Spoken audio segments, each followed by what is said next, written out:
Family for me is, well, for one, it's everything. My family, both sides are from a town called Demopolis, Alabama, very small town, close to Mississippi. And I remember going there every summer, every holiday, and it feeling like this huge town when I was little. And now I go and it's like, there's like a few stoplights and everybody knows everybody. But just being home with all of my cousins, I have a huge family.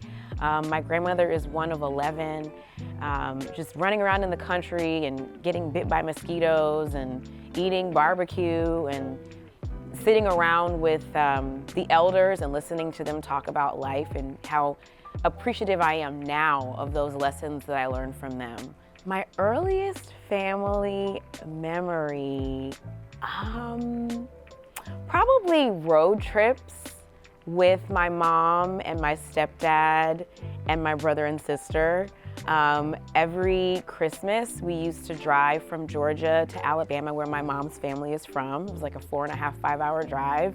But just being in the car with them and like I'm in the back, my brother and sister are right in front of me, my parents are in the front, and just listening to Disney soundtracks and sleeping and waking up and just life being really simple and being chauffeured around and thinking that it was always going to be simple like that. Being a Southern belle, one of the things that is often passed down in a lot of Southern families, and definitely in mine, is food. Recipes, macaroni and cheese recipes. My grandmother's dressing recipe is like to die for.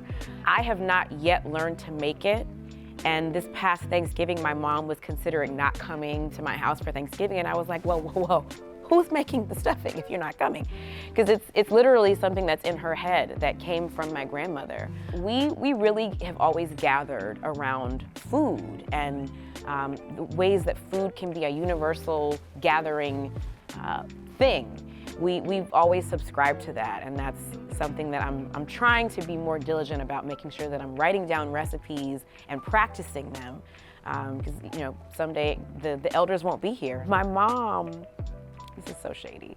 She used to say, because I had a smart mouth growing up, go figure, she would always say, you need to be careful, you don't have a pot to piss in or a window to throw it out of, so you better be careful before you get put out. And I was like, a pot to piss in or a window to throw it out? Who makes this up? But it's a very common Southern saying. So yes, thanks, Mom. History is so easily lost, and the older I'm getting, and as I see my parents and the elders getting older, you start to take on this burden of, oh my gosh, it's almost my turn to have to pass these legacies on.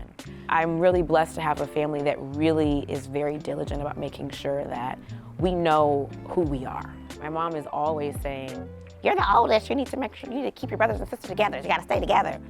And it used to always just kind of ring in the back of my head, but I really take that to heart now. As I'm preparing myself to have my own children, what it looks like to put that in them and make sure that they know that family over everything. Nobody is gonna support you and love you and put up with you and give you grace the way that your family will. And my hope is that I communicate that so well, almost ad nauseum as my mother does, that it really sits in my children and sits in my brother and sister as we carry on our family's legacy.